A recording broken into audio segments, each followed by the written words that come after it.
Wherever you go, whatever you do, throw a little at it. Omax, Vest and Briefs.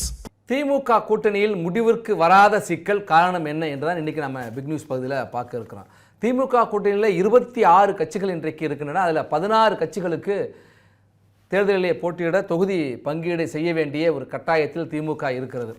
அந்த கூட்டணியில் முதல்ல தொகுதி பங்கீட்டுக்கு பேச்சுவார்த்தைக்கு குழுவை அமைத்தது காங்கிரஸ். ஆனால் மிக நீண்ட இழுபறிக்கு பிறகுதான் அவர்களுக்கு கடந்த 2021 தேர்தலோட கூடுதலான இடங்கள், ஒரு 3 இடங்கள் கூடுதலாக தொகுதி பங்கீடு செய்யப்பட்டது. அடுத்தடுத்து மதிமுக, கம்யூனிஸ்டுகள், விசிக உள்ளிட்ட கட்சிகளுக்கு தொகுதி பங்கீடு நடைபெறும் என்று எதிர்பார்க்கப்பட்ட நிலையில் இன்னும் அவர்களுக்கு ஒரு இறுதி செய்யப்படாமல் இழுபறியாகவே இருக்குது. நம்மோடு மூத்த பத்திரிகையாளர் துரை கருணா இருந்திருக்கிறார். சார், இப்படி தொடர்ந்து இழுபறிக்கு என்ன காரணம்? கூடுதலான இடங்கள் கேட்குறாங்க, தகுதிக்கு மீறி கேட்குறாங்களா, இல்லை அவங்க திமுக குறைக்குது, ரொம்ப மோசமாக குறைக்கிறாங்களா?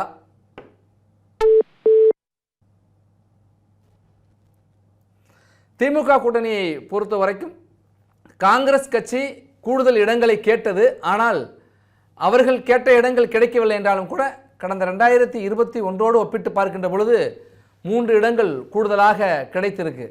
ஆனால் முதலில் குழு அமைத்த காங்கிரஸை அழைக்காமல் இந்திய யூனியன் முஸ்லீம் லீக்கை முதல்ல திமுக கூப்பிட்டு பேச்சுவார்த்தை நடத்தினாங்க. இந்திய யூனியன் முஸ்லீம் லீக் IUML கடந்த 2021 3 இடங்களில் போட்டியிட்டாங்க. ஆனால் அவர்களுக்கு 2 இடங்கள் மட்டும்தான் இப்போ ஒப்பந்தம் செய்யப்பட்டிருக்குது. மனிதநேய மக்கள் கட்சி 2021 2 இடங்களில் போட்டியிட்டாங்க, அவர்களுக்கு 2 இடங்கள் கொடுக்கப்பட்டிருக்கு.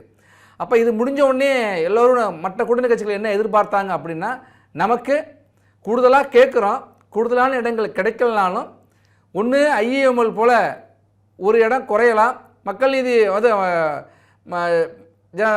மக்கள் மனிதநேய மக்கள் கட்சியை போல அதே இடங்கள் கிடைக்கலாம் என்கிற ஒரு நிலையில் இருந்தாங்க. ஆனால் காங்கிரஸுக்கு கூடுதலான இடம் கிடைத்தோன்னா அப்போ அதே மாதிரி நமக்கும் கூடுதலான இடம் கிடைக்கலாம் என்கிற ஒரு குழப்பமான நிலையில் இருக்கிறாங்க. மீண்டும் துரை கருணா இணைந்திருக்கிறார்.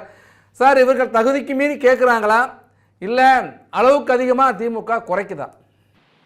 இல்லை, திராவிட முன்னேற்ற கழகத்தை பொறுத்தளவில் இந்த முறை மீண்டும் ஆட்சிக்கு வர வேண்டும் என்கிற எண்ணத்தோடு தான் பயணிக்கிறார்கள். மிக தீவிரமாக தேர்தல் களமாடி வருகிறார்கள்.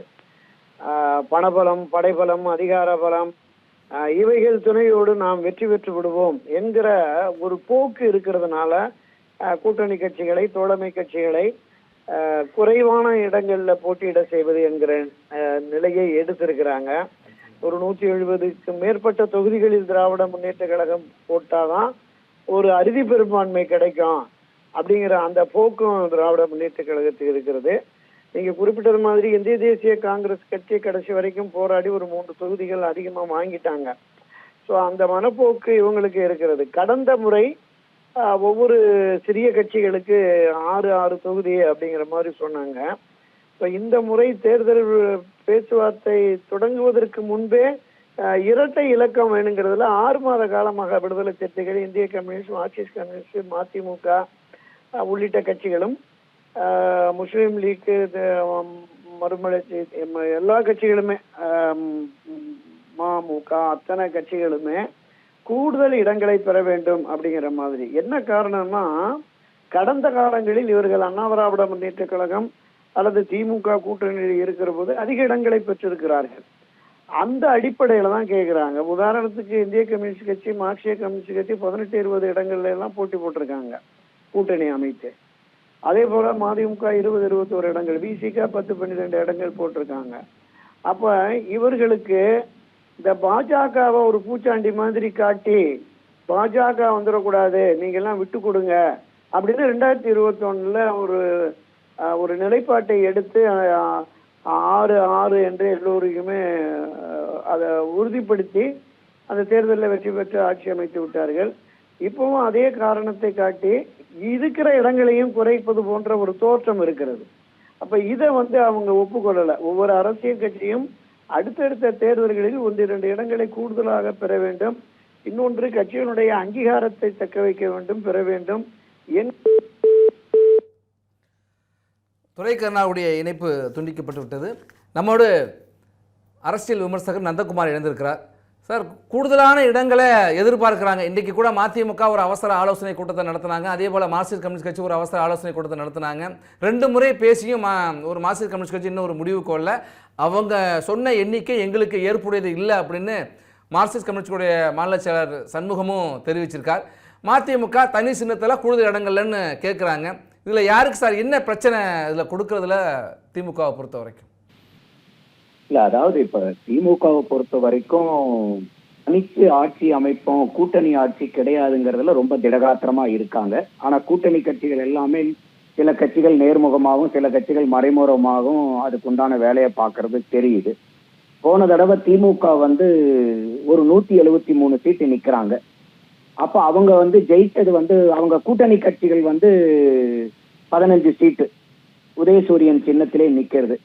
எல்லாம் நின்று அவங்க ஜெயிச்சது பாத்தீங்கன்னா ஒரு 133 சீட்டு ஜெயிக்கிறாங்க. ஸோ ஸ்ட்ரைக் ரேட் பாத்தீங்கன்னா 70.74%.